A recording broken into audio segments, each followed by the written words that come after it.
coffee တောက်ရတာကိုကြိုက်တယ် coffee ဆိုင်ထိုင်ရတာကိုလည်းသဘောကျတယ် coffee ဆိုလို့ရှိရင်အိမ်မှာပဲတောက်ဆိုင်မှာပဲတောက်ရတာကိုကြိုက်တယ်အခုလည်း coffee ဆိုင်လေးတစ်ဆိုင်ကိုတငယ်ချင်းနဲ့အတူတူလာဖြစ်ပါတယ်ဒါကတော့တစ်ပုံနှစ်ပုံပဲဆိုပြီးကျမဖုန်းထဲမှာသူ့ပုံတွေအပြည့်ဖြစ်အောင်ရိုက်သွားတယ်ကျမတငယ်ချင်းပါ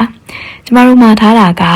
hot latte နဲ့ ice americano ရဲ့မုတ်ကတော့ orange ပါဆိုလာပဲမိသွားတယ်သူကလေမသိရင်ကိတ်မုတ်နဲ့တူတယ်ဒါပေမဲ့တကယ်တော့ကိတ်မဟုတ်ပဲနဲ့အပေါ် whipped cream ကိုမှအောက်မှာလုံးဝ orange အရသာ